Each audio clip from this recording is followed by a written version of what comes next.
Hey, Night Nation. So I am with one of Belfast's finest wheelchair basketball players. Do you want to introduce yourself?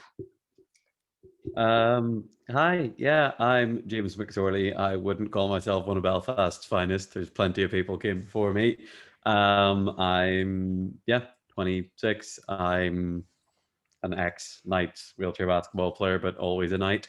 And yeah, I'm playing in Spain at the minute, living the dream. So my name is Thomas. I am a development player for Knights wheelchair basketball team, and I've had the pleasure of playing alongside James McSorley. And he's a really good player, hard to defend. But Thank you very much. basically, I'm going to ask him a couple of questions, and hopefully it'll be fun. So how you doing today? Yeah, Grant, no complaints. We had an away game at the weekend, so Oh every yes, time I we watched. travel. Oh, thanks. Thanks for tuning in. Every time we have an away game, we get the Monday after it off because we're in Gran Canaria and we traveled to the mainland in Spain to play games, so the travel can be a little bit tough. So we get Mondays off. So today I got up, went to the gym, ate some nice food, and now I'm here. So yeah, grand, So, no so complaints. just for people who didn't watch the game, your team won 66 to 40, 44, isn't it?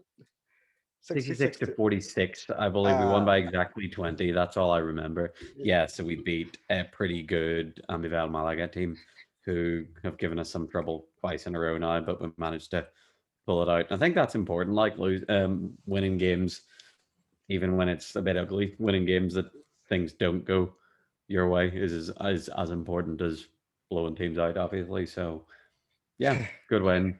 And it's putting us in a good spot for the next couple of weeks, hopefully. hopefully. That was a pretty really entertaining game, basically. I actually watched it twice to Oh, brilliant. learn some tricks of the trade from James and a couple of his teammates as well. I was gonna say I can point you in the right direction if you want tricks of the trade. I wouldn't be watching me, but Oh, I yeah. would be watching you. You're very hard to defend. Thanks. So, when did you start getting involved with wheelchair basketball? Around what age did you get involved?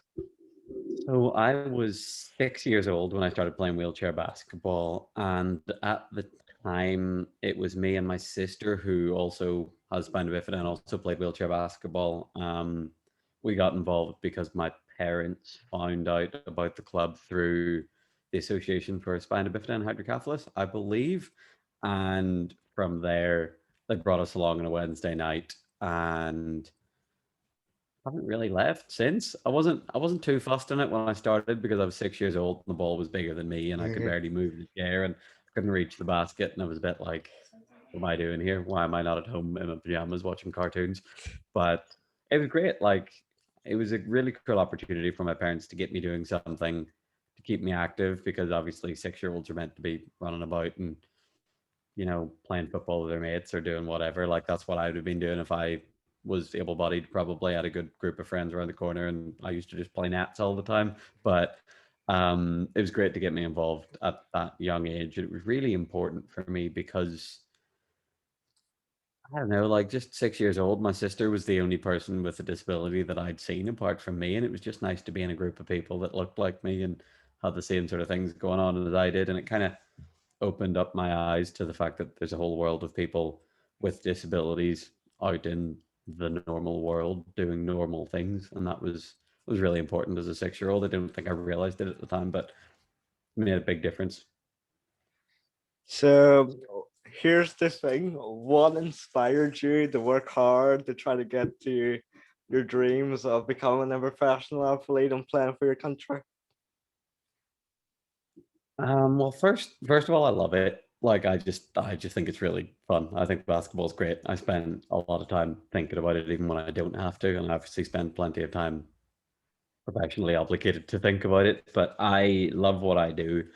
But what sort of motivates me to get to that next level is the desire to sort of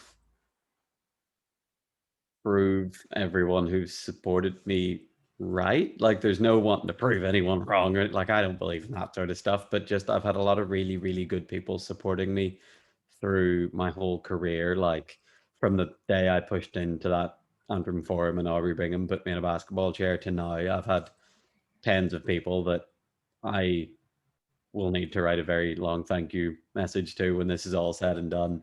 To name a few in the nights like Aubrey Bingham, Jason Kennedy, Paul McKillop, Steve McAleese. Like there's been so many different guys that have been really, really formative in what I've been doing. And obviously since then, Phil Robinson's been massive from like a later stage, helping me get to that next level. And I just I want to be able to say that I did all of it with all of the support from those guys. And that's obviously not to mention my dad, my sister, my mum, my fiance, and all my friends and my teammates and stuff. Like, I just want to be able to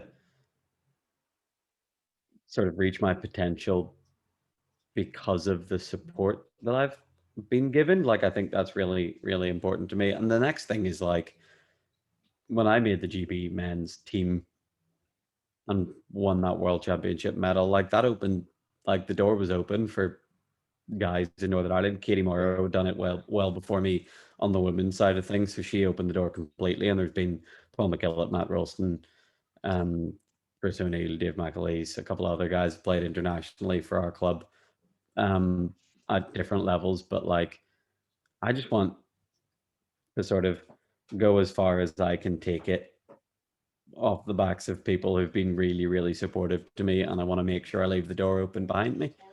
It's probably the quickest way to say that, but I took the scenic route to get there.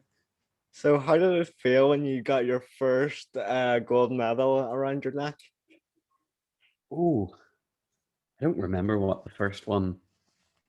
The first real one, I guess, was the under 22 Europeans in 2014, and that was amazing because I actually played in the final as well. So that was feeling like I contributed was really, really special. And I think that's it. Just coming from wee club in Belfast and making it all the way there, it was completely nuts. And I think there's just a weird thing of like you think about it in like very abstract terms of like one day I'll be up there, and you don't like I had no idea what it was going to feel like until I got there, and it just feels like basketball but quicker.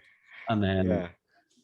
oh no, but winning a gold medal is just really, really good to be able to bring something home for, as I say, all the people that had helped me get there in the first place. Like that was my main thing. Like just yeah, wanting to sort of have something to show for it. It was amazing. Such a cool experience. Like a really good group of guys to do it with as well. And did you look up to anyone in the night?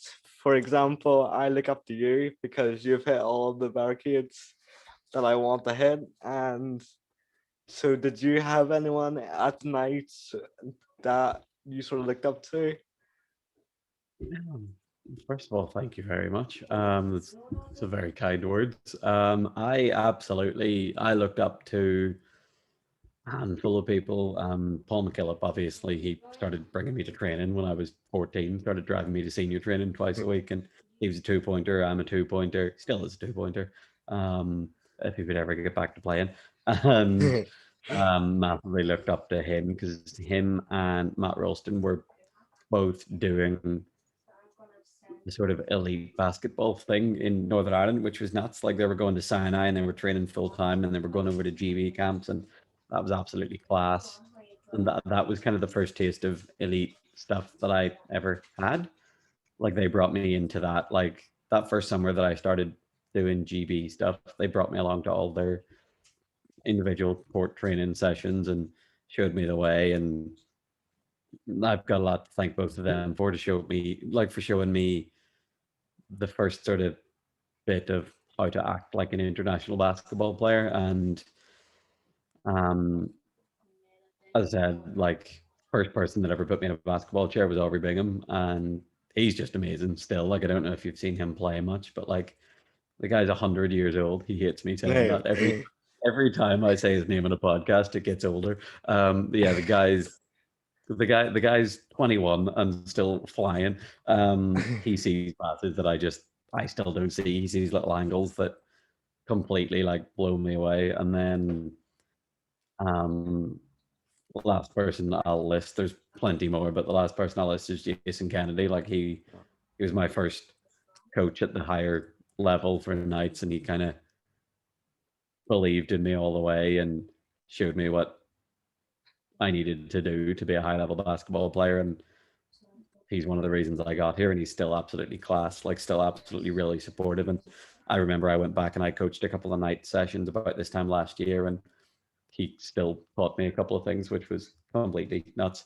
Unbelievable player too. Obviously, he's a 4.5. I can't do half the stuff that he can, but Yeah. um, I can shoot the ball. But yeah, really, really another really important guy in my sort of formative years of wheelchair basketball. And there's plenty of people that came before them as well. Like um, we talked to some of the old boys of wheelchair basketball on one of the Disability Sport Northern Ireland podcasts we did over the summer, and Yeah. that was absolutely class. But no, those guys I would sort of single out. If I've forgotten anyone, sorry, but there's plenty more. So, what was your family's reaction when you got your first professional wheelchair basketball contract? Um, so I remember thinking about whether I was going to do it or not. So in terms of club basketball, that is like I was in Sheffield for 2 years before I came out here playing for the Sheffield Steelers, which is all club wheelchair basketball in the UK is amateur, but I was over there training with GB and getting funding from the GB side of things. So I remember getting an offer from this team I'm currently at out here in Spain and going back and forward, thinking I wanted to stay in Sheffield for another year to develop. And me and my fiance had a big long conversation about what the best thing would be to do, and we decided we were going to come out here and give this a go because we thought playing in the best league in the world would give me the best chance possible to develop as a player towards the Paralympics. Yeah. So that was it was a tough decision to make because I still love Sheffield. Like it's a great city, great people. Some of my best friends are there, and I yeah, me and Anna made the decision to come out here together. And I remember telling my dad, and he was just like, I laid out my reasoning, and he was like, "Yeah, sounds right. Sounds like the right thing to do," which is great to hear. Like having the people that you love and who love you the most and care about you the most, kind of backing your decisions and making those decisions with you is really really important, and it's really hard to feel like you're going wrong at all when you've got those people on your side. And I was very lucky that I did. So, when you first landed in Gran Canaria and your first week in Gran Canaria, how did it feel? Were you homesick? Were you nervous? How did you feel when your first week in Gran Canaria? um it was really weird. So we got here and super warm, like really weird, like landed like pitch black but sweating my head off. It was so weird. So the team manager and the team president came and picked us up and dropped us home and showed us our new apartment, which is really cool. Like it's one of the coolest things about playing this sport at this level. Like you get to travel and play and obviously do all these cool things. But the fact that playing at what is still a child's game, as all sports kind of are, like the fact that that keeps a roof over my head is amazing. Like I'm very fortunate for that to be the case. And so yeah, they picked us up, dropped us off here, and I remember thinking like this. It always takes me a little while to adjust to wherever I am, but my mind was kind of blown that we got brought to somewhere so cool just to play basketball. Like that's I've really really lucked out. And then remember the first training session I ever went to. I played out of my mind for some reason. It was amazing. And it's been slowly downhill from there. But no, that was really really cool. There's a really really good bunch of people here, and I speak Spanish at a pretty good level. I studied it in uni, and I've lived here before, so I was able to fit in there quite well, which is nice. And we've got a good group of English speakers at the club as well. I think there's 6 of us who are native or second language English speakers, and yeah, really, really good group of people, and I'm very, very fortunate. But the first week was took me a while to get used to it. The first week anywhere is about adjusting more than anything else to the temperature, to the time, to the new culture, to the new people. But yeah, having Anna over here was massive because like that's been the one constant in my life in the last decade. So you started your GB international career at 16, was it? So, Yes, yeah, I so, snuck in just before my 17th birthday, so I'm able to say 16. Perfect. so how did your school support you and react to you having to take a week off school to go play internationally? And was it the Antrim? You went to Antrim because a couple of countries were coming over for a big tournament thing. Yes, so that was it. So basically, the Antrim Forum were hosting an international wheelchair basketball tournament, which is completely insane to think about, but really, really well run, really well put together. And I think all the teams were very happy with the whole thing. So basically, it was meant to be GB, Turkey, Poland, Italy, and Turkey pulled out. So GB put in a B team, and then one of the players in the B team couldn't show up. So they asked me if I'd be interested. So I was third choice, like, and I got a text in school, and I absolutely should not be reading my text in school, which is something I will say for the record. Like, no one should be reading their text in school. Put your phone away. But got a text being like, "Hey, do you want to play for GB next week?" And I was like, "What are you talking about? This is the weirdest." It was Kirby, Jason Kennedy texted me, and he was like, "Do you want to play for GB next week?" Because he was involved in the GB coaching setup at that stage, and I had to like use my phone in school to ask my dad, which is like a hilarious breach of different school rules for weird reasons. And then he was like, "Yeah, obviously, cool." Then I went to my school, and with the backing of the PE department, obviously, managed to sort of wiggle a couple of days off. I went to Aquinas Grammar School, and they were really, really supportive of that sort of stuff. Like, obviously, makes them look cool as well, I guess. But they were really, really supportive, and if I missed time, they were great with helping me catch up and not letting my sort of academics fall behind, which I'm very grateful for, and kind of continued to try and keep up the whole time. But the weirdest thing was there's a part of playing for the GB men's team, or there used to be, that one of the initiation bits is they shave your head. So Oh. they shave weird bits into your head. They pick a different pattern each time, and you have to keep that for your first game. So I had all the back and sides were shaved, and then the fringe was off the front. So I was basically wearing a little toupee, and I had quite long hair at the time. So when I pushed, it flopped up, and I looked like a pineapple. So that was rough. So obviously, the second I got off court, when I was allowed to get rid of it, shaved the whole thing. So I came back in, and I was told that skinheads weren't part of school policy. So didn't really know. Like, I couldn't have done anything about it. Like, I was like, all right, sorry, fair enough, but I'm gonna have to wait for it to grow back. So sorry. So that was fine. But yeah, basically just got a bit of abuse for, got a bit of stick. Sorry for a skinhead, and that was about it. They were great about the whole thing. Head was cold for a month, but fine. I remember when you came back from the championships, when you won the gold medal. You came in bold, and I didn't actually know who you were first, and then I realized, oh, it's James. It's like, no one's meant to know who I am anyway. Who am I? It grabs, but no, yeah, that was a funny one because that was a B team, so they managed to get me to the World Championships, and there was a bit of, well, hold on, that was the B team. Does that really count? Is this not his first actual tournament? And then there was a bit of a debate, but also it was roasting, so I was happy enough. So I was like, "Here, shave my head, please." So I just went bald. I got a skinhead, which was nice. Although now looking back, I'd have loved to have a cool haircut because there was plenty of good photos, and there would have been plenty of better photos if I had a nice haircut rather than a big bald egghead because I've got a massive head as well. So yeah, looking back, it would have been cool to have a nice haircut for that, but good crack. So my school is a wee bit like your school. They are very supportive, and they will. see if I do all my work and there's still time left, they will let me out to play basketball.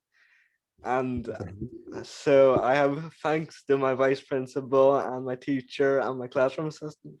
So if you're watching, thank you. So hopefully I'll end up like James McSorley one day and be able to come and install noise as I do today. That's it. You'll be able to thank them. That's all you want. That's all you want. You want to be able to.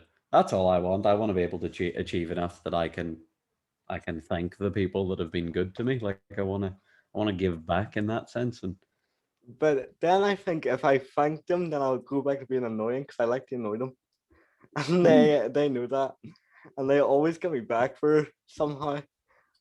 of course. You're never gonna win in school. You're never Ah, gonna win. That's the no. thing. If you win a world championship gold medal, you get about a week that you're allowed to be annoying. I found Oh, I had really? like I had a really fun week where I was allowed to kind of annoy people a little bit, and that was amazing. No, I was really well looked after for that week. That was unbelievable. Like felt like I was just king for a week wherever I went. Like when I came back here, Andrea from DSNI had set up a load of media appearances and stuff and interviews, and I was just getting rolled about the place and brought to different places and put in front of different cameras and different microphones, and it was class. It was amazing. So yeah, I So was probably annoying. it has to be asked.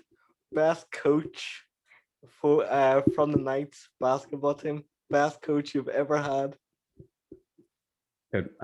No way. I'm too loyal to too many people in that group. I No could never. pressure.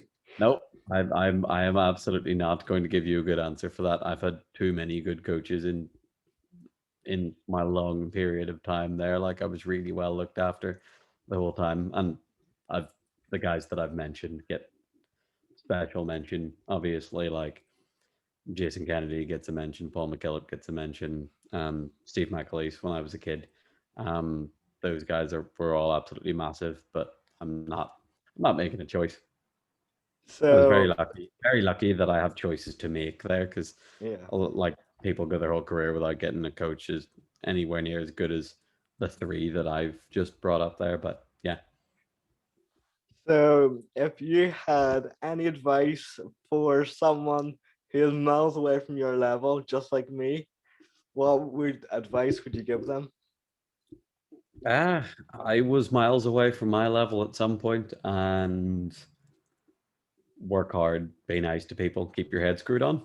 It's probably about the height of it. Like if you figure out where you want to go in terms of a wheelchair basketball player, you figure out how to get there, and you just work constantly, you'll get there. Like I improved more in a year of like really focused training than I had in a couple of years before then. So obviously surrounded by really good people and great coaches, which was important, and good teammates. But yeah, work really hard. Um, be nice to everyone because there's a lot of people trying to help you, and that's really important to sort of know and acknowledge and keep them on board. And then, yeah, as I say, keeping your head screwed on. Like I think it's very easy to just get stuck in. "Oh, I'm just working relentlessly and I'm just gonna burn out, and then you get bored of it and you get sick of Yeah. it. And like make sure you keep time to chill out and look after your mental health and like see your friends and do your schoolwork. And yeah, anyone young enough, like absolutely there is time to do all your schoolwork too. Like that's that's a big thing. Like balancing it is really difficult. Like I think I had a worse time trying to balance training and A levels than I Ah. did in like my first 2 years of uni. So that stuff's really hard, but with good support and good planning, you can do it. But like, yeah, pick which So direction you want to go in and just go. Bring how good people.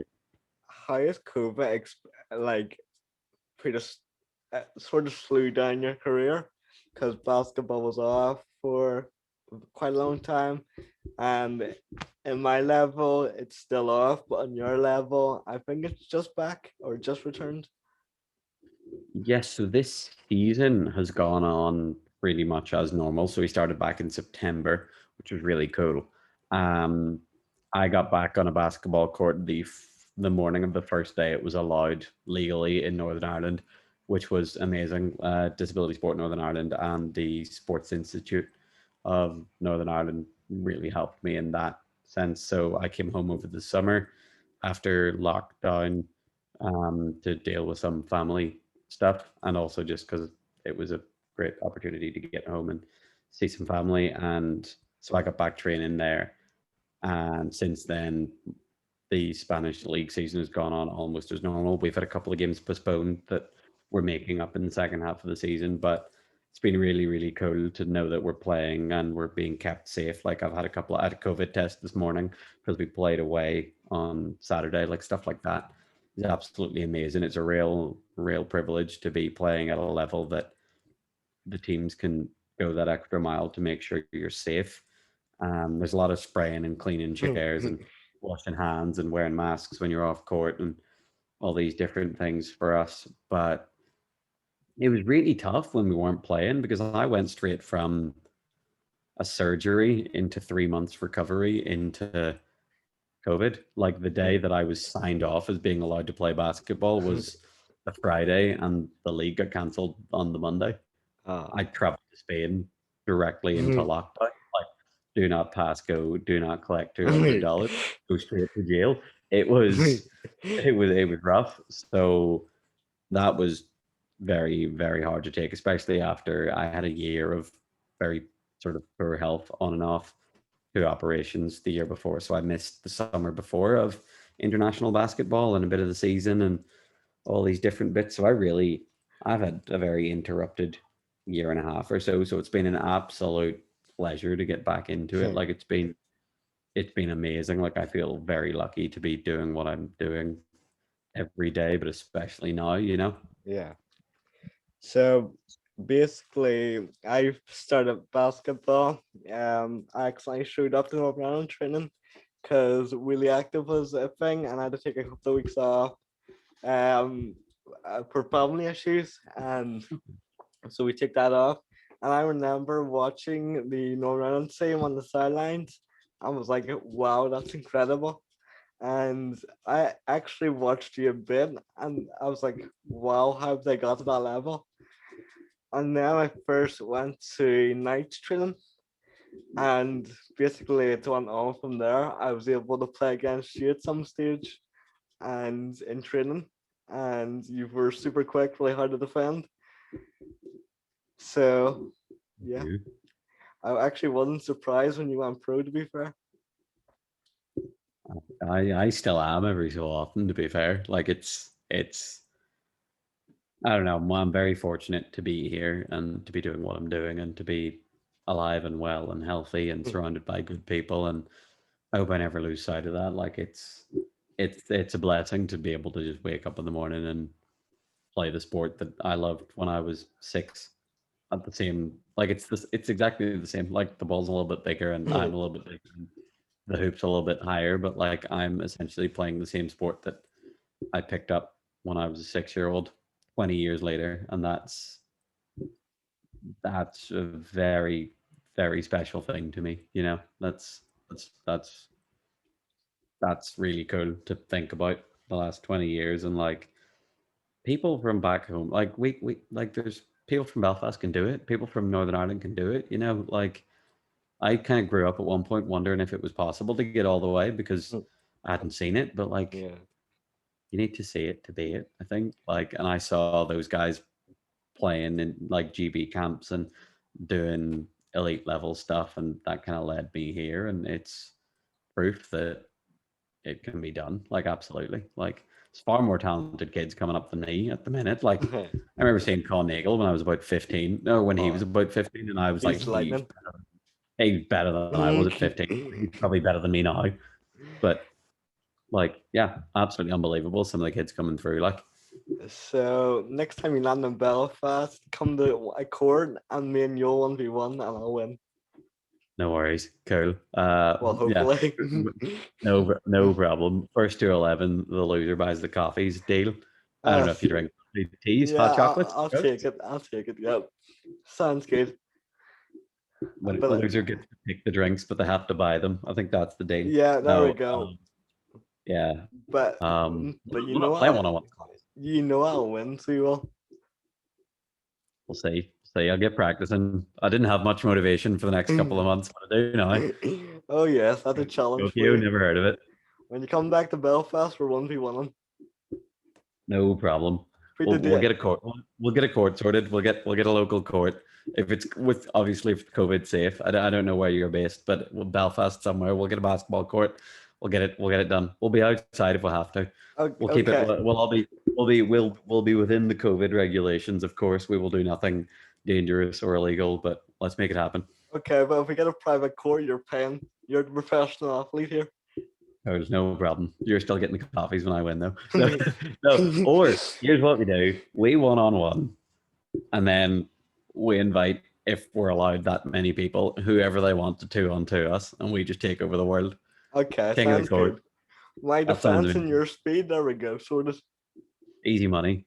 You stop them. You stop them. I score them. Easy. Class. Or Smashing we, it. or we can just push them to the ground and play dirty. Ooh, no, I don't like that. You got to play within the rules. What classification are you? I am a 1.5.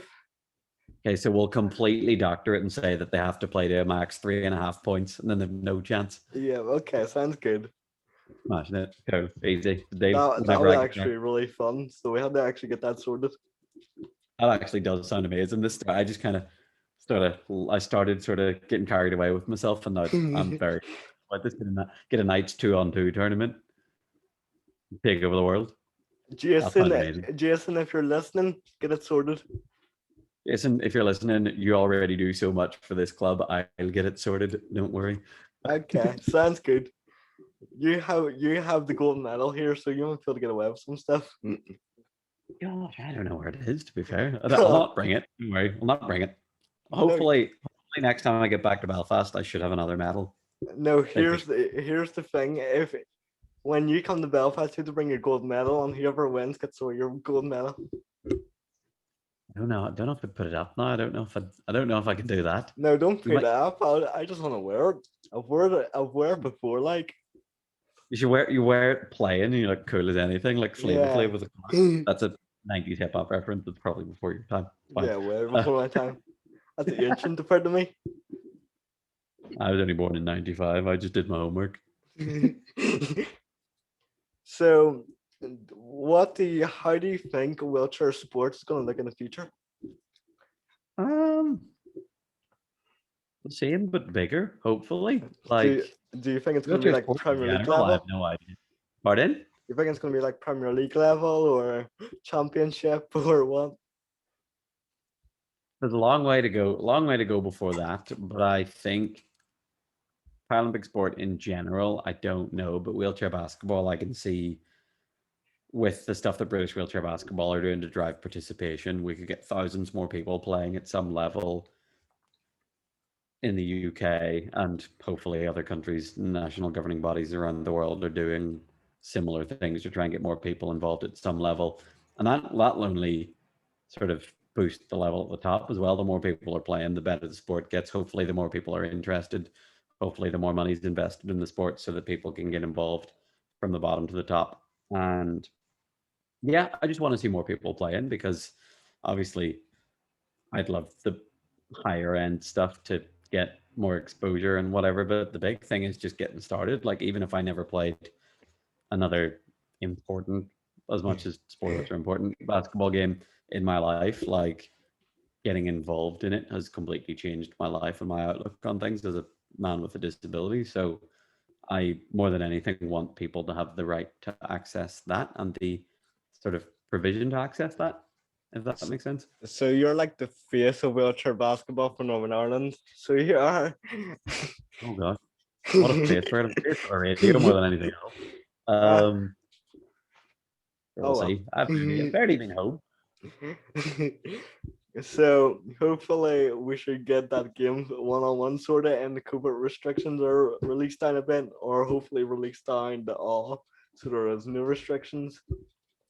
I fingers crossed we just take it in the. I don't know. I don't know if that's how COVID goes away. I'm well underqualified for that. But whenever it is safe and allowed, and I'm home, which are Yes, three things that need to align.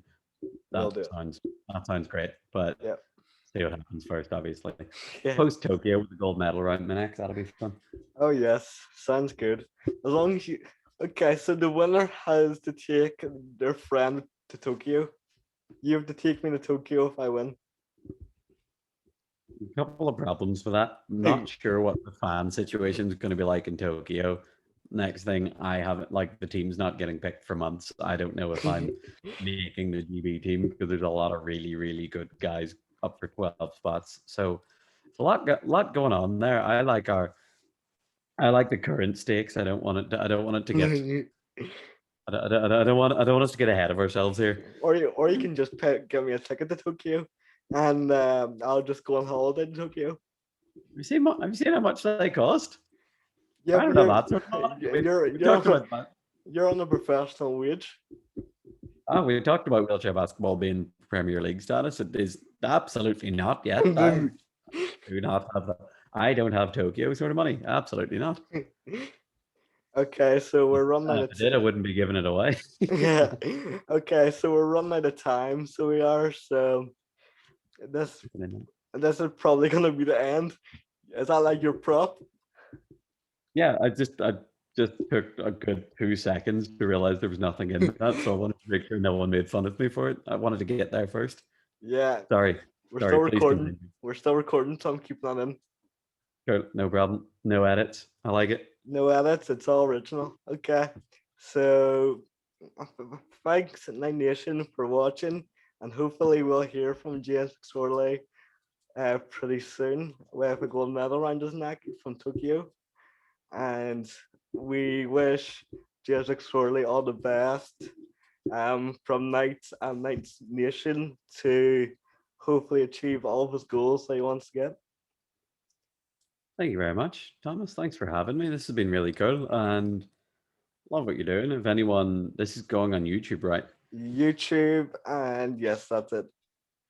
Cool. Anyone who's watching this, get subscribed. You heard it, James Because McSorley said it. He's the boss. this is the first time I've used the end of a podcast to be like, subscribe to this channel rather than follow me on Instagram. But like, do that too if you want. Like, Yeah. whatever. So Well, there follow you go. James McSorley on Instagram. There we go. Shameless. Cool. Thank you very much. See ya. Yeah.